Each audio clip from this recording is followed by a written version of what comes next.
Today we will speak about the Agile Mindset, the famous thing that which is hidden behind a lot of things. First, my name is Jérôme. I'm working as an Agile Coach for Zenika and a Facilitator in Singapore, specialized in serious games also. A little bit background about myself, I am also really technical. I have worked for a big industry company with over 143 countries.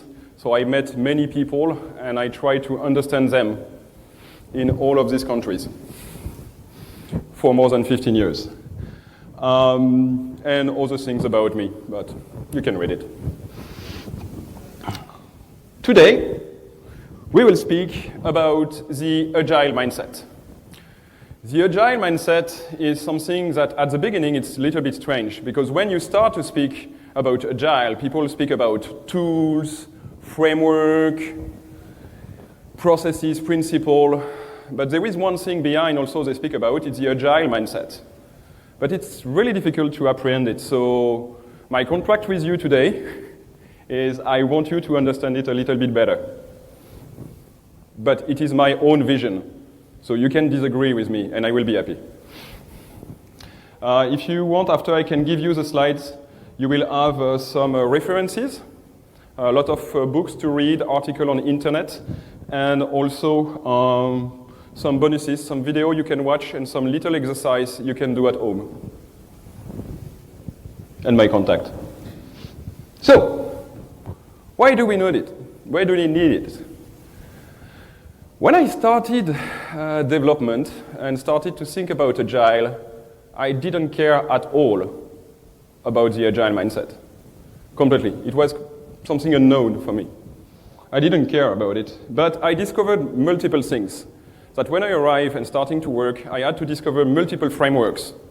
They were introducing the same year to me, Scrum, Kanban, and Lean. So it was really going really, really fast. And I discovered by myself that I can't do everything alone. Yeah. When you start, when you go out of school, you think you can handle everything. Frustration are normal. I had a lot of new concept to learn, and also I had to challenge things with teams. Strangely, we never really worked in teams at school. I discovered what is the concept of team really at work. And I had to adapt my behaviors because of many countries I found. And one of the things I really care at this moment is also to have a better life balance. So I think the Agile Mindset is also helping you to have a better life balance. And I was at the beginning ready to embrace the unknown. So what I discovered, why this mindset is so powerful? For many things, that as I was managing crisis on the web, I discovered that I had to generate a lot of ideas. But these ideas were sometimes more collaborative. I had to discuss with many people. I had to know many people to know what they do so they can help me. Because I need to respond to a lot of change. And the strange thing that for me that never appears when I was getting out of school and starting to work, I had to take decisions. Yeah. Normally, people told me what to do. Now I had to do it by myself or with a team, which come to something that I improve myself and my practices to become a better person every day. And you know what? I discovered it is just not only for work. It was also something at home. So, how did I practice it? What happened in my mind when the first time I was like, okay, now I need to change. First things is an easy one. I really desired to improve. I wanted to improve myself, but I wanted to improve also the people around me. We wanted to improve together. We were a team. But what I discovered not so long time ago, thinking about this, the most important things I discovered is I needed to have the courage to be transparent, the courage to go to speak with people, the courage, in fact, to say, I did it wrong, or most complex, I did it well. I was always focused on the things that were not working, and not on the things which were working. And how? Hey, how? In fact, I was in an ecosystem with many people. And the things I discovered that it's obvious, discussing with people, sharing, understanding what they are doing, being curious about what my colleagues are doing. And I discovered with this curiosity, I can, in fact, challenge anything because I add the knowledge of what the people are doing. So I can find quickly an answer. And so we build collaborative things. So as soon as I jumped from the cliff, I had the courage to jump, I discovered that at the beginning I was happy, but it was just the surface. I discovered things, and I discovered also there is a deeper meaning behind it. So I had the curiosity to, again, go to some meetups, go to some lectures, like today, to discover new things, read some books, exchange. And now, my deeper meaning is getting really up. So now I'm trying to get really down to the things, and I will try to not draw you. I can give you some reference, but it may be sometimes be completely little bit crazy. You will see after.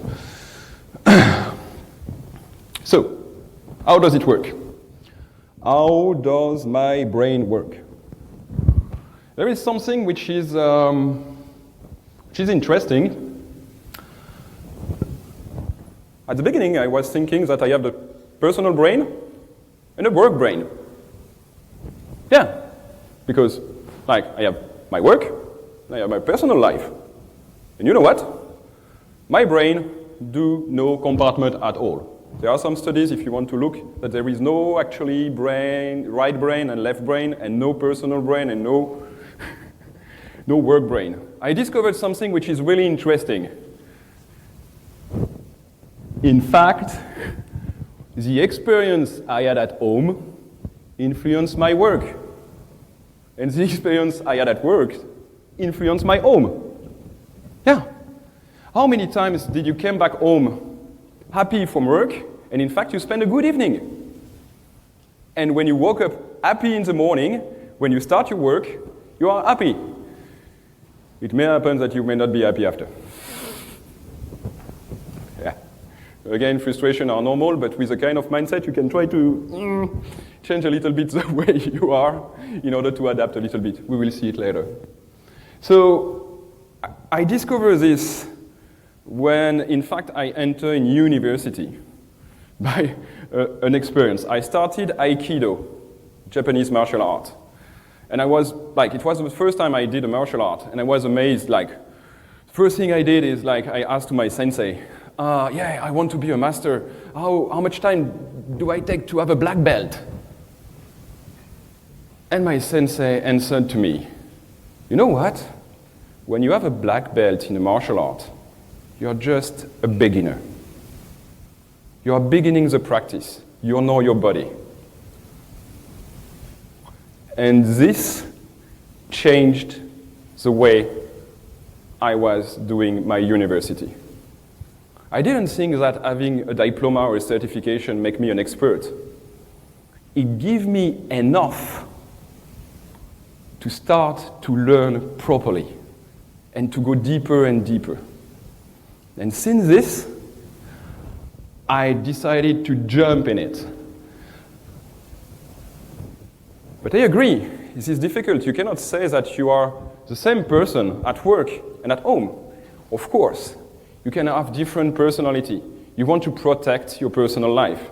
So you can have a personal behavior, and you can have a work behavior, which is entirely okay, and I suggest you do this. But understand that your brain do no difference.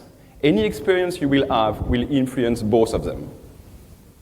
It is one thing which is really important. So, a little bit about my brain. This is me.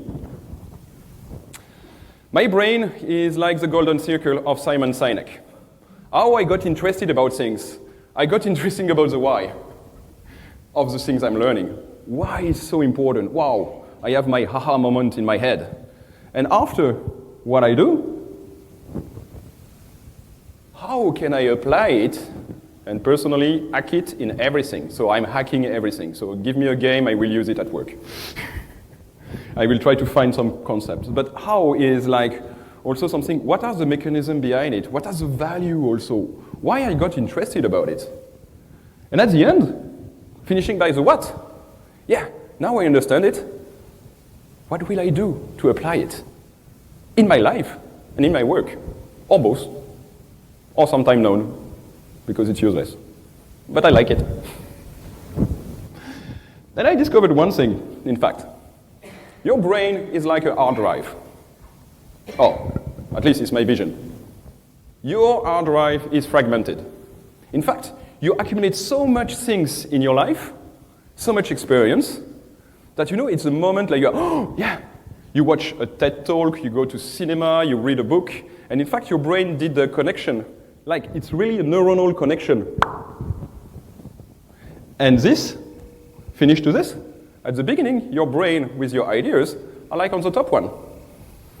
And after, what is getting defragmented. And any discussion you have, any talk you see today, defragment your hard drive more and more. Because a part of the knowledge you already have it. It was just making sense. Didn't have the why. And maybe one speak, one line, one talk, one everything, one movement, someone falling. Maybe this is defragmented your hard drive. So based on this, I got interested, yeah. But to do this, how? I need to have a lot of competencies. So how do I become competent? In fact, by being incompetent. The first thing to become competent, start to be incompetent. And I cherish incompetency, because this is good. And at the beginning, you are unconsciously incompetent, you don't know. Go to France, take some ski, if you don't know how to ski, you rent the ski, you go on the slope, you are unconsciously incompetent. After you got a trigger, which is really quick. 1 meter after, it's getting quicker and quicker in the slope, and you're becoming consciously incompetent. And now, you decided to take courses of skiing. And after you take the courses, you're becoming consciously competent. You start with a green slope, red slope, and after, you're becoming unconsciously competent that you can do from the slope. It's just one cycle. Go to a black one. It will be different. Go outside of the slope, it will be different. So the things which is important, this is a never-ending story. You getting always unconsciously incompetent in your field about something. And you know what? All of you, you have in each of you more than 1,000, 10,000 competencies. And at one point, what is continuous improvement? You have many quadrants, and at one point when you learn something, you're becoming unconsciously incompetent, unconsciously competent, and you start to learn. And at one point also, it is good to stop. Some people stop here. And this is good. Some people may learn marketing at the beginning, they not use marketing, they have the knowledge, they stopped. Until at one point, maybe, you needed it back, and you start another quadrant. So you accumulate a lot of competencies that shape yourself. So, but how does this continuous improvement loops are working? An easy one, as an introduction, is a PDCA, also called as the Deming's Wheel. Easy, you plan to do something, you raise an hypothesis, you do it, you check if your hypotheses are right or wrong, and after you act to decide if you continue or not.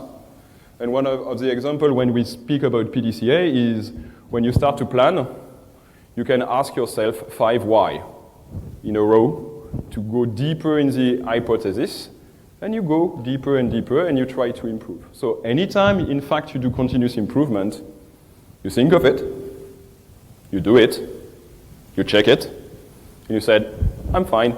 Oh yeah, I want to improve this. And unconsciously, that's what your brain is doing. You have many models. If you don't know PDCA, you can have Observe, Orient, Decide, Act, OODA, from John Boyd, build, measure, learn, inspect and adapt, probe, sense, respond. What it's telling you here, it's important that you work iteratively in your brain. So in a way, you're already agile. And you learn from feedbacks.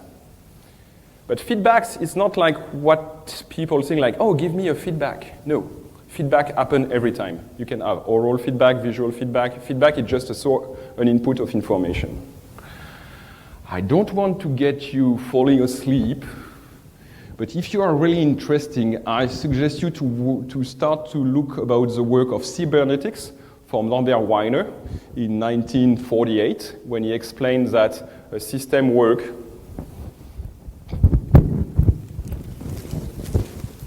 better? A system work by having feedback, treating it, getting the output, and the output becoming another feedback that is treated again and again and again. And if you are completely crazy, you can link it to the second law of thermodynamics. But this will get you a little bit. We can speak about it after. So, for my story, in fact, I have a goal. My goal is I would like to be happy to go to work and to be happy to go back home. But I have the same goal for people I'm coaching or when I'm working.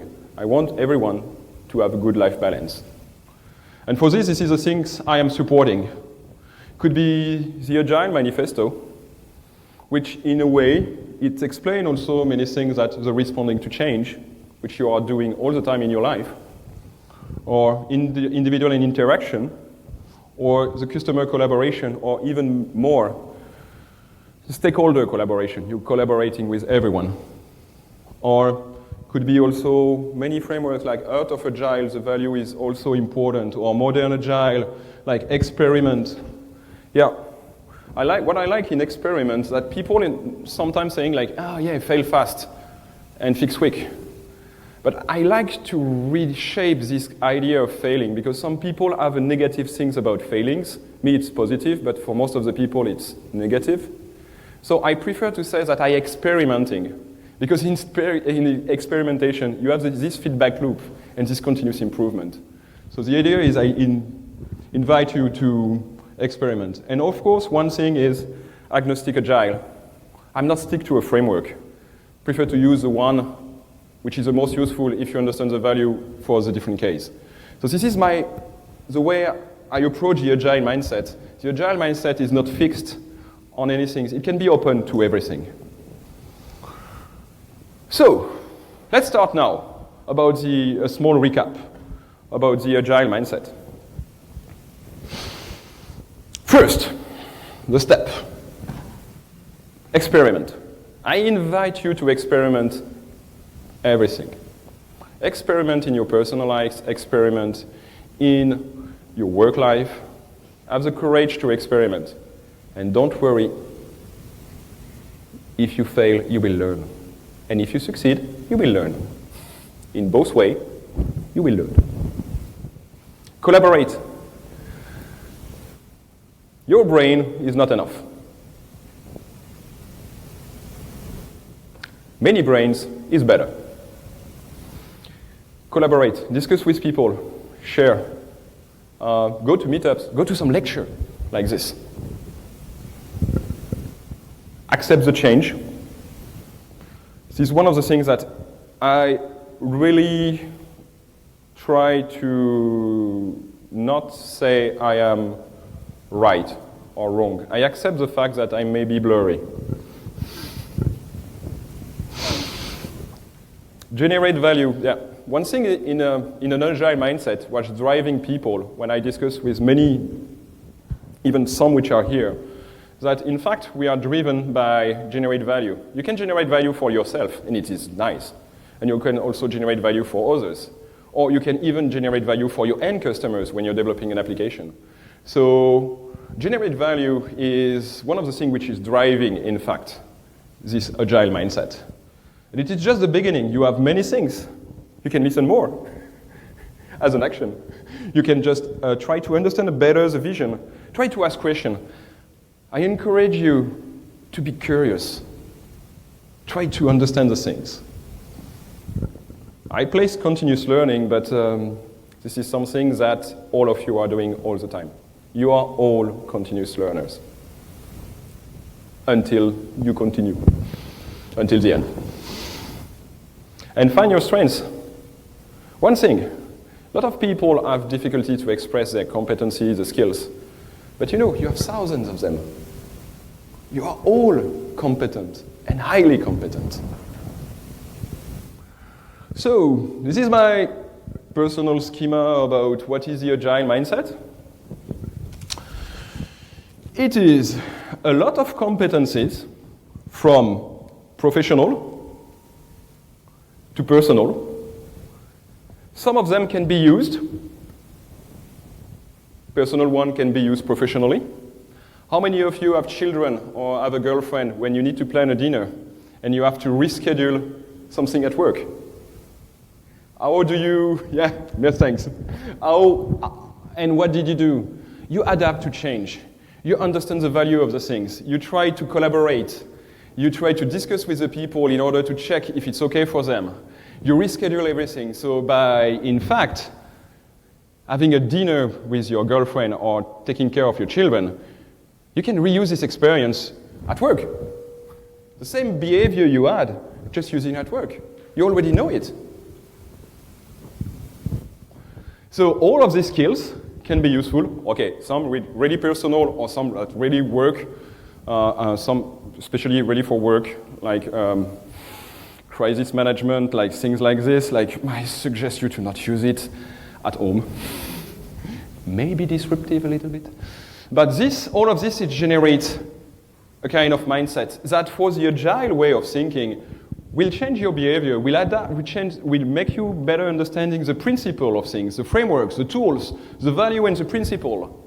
And you know what? Each time you do this and you understand it better, this is getting energy in the system and continuously improve yourself. So at any way, you are continuously improving yourself just by thinking about it.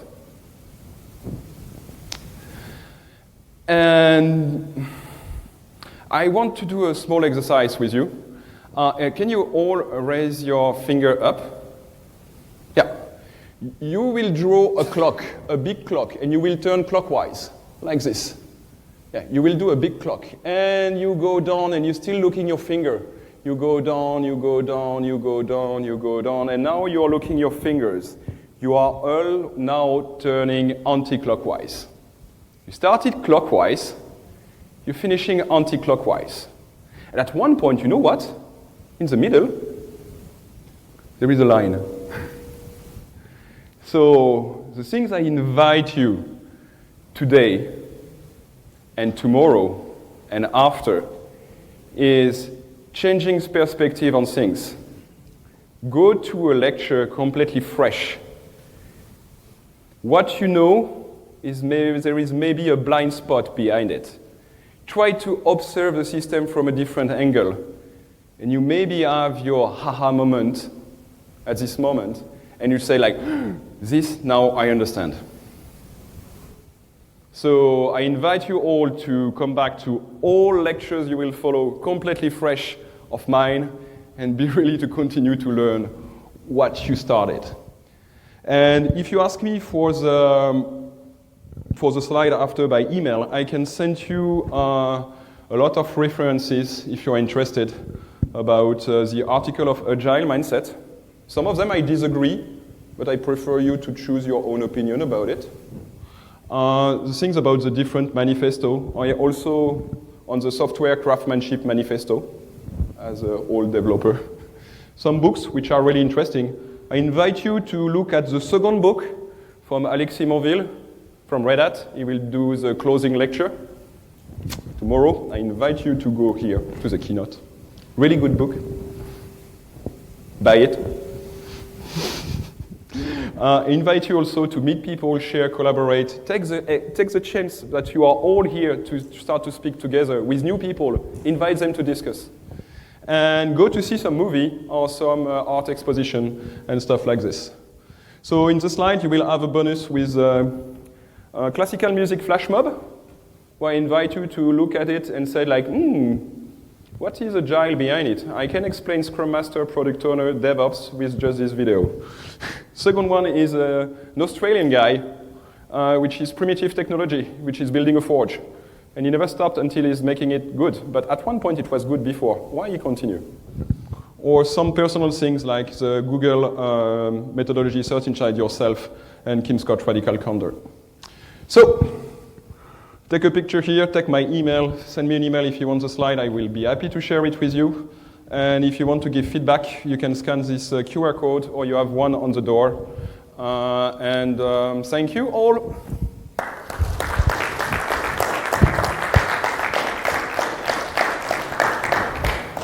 I'm good for time. So I have time for 3 minutes for question. No question? Raise your hands if you are interested to understand a little bit more how the second law of thermodynamics can explain everything in your life. Oh, okay, you have 3. The other one can leave. So the second law of thermodynamics explains that in an ecosystem, you have entropy and energy.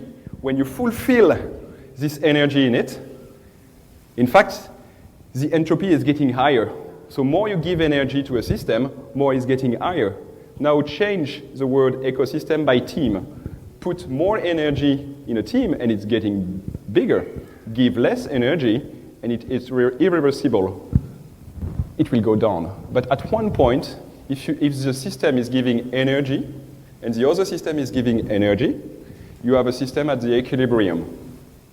So when a team to work better, if he can give enough feedback on one side, but he can receive as much feedback on the other side, you will see that's why there is efficient team. And you can go a little bit deeper and think it about couple relationships or friendship. When you give feedback and he gives you feedback, you have a better friendship or better couple. Thank you.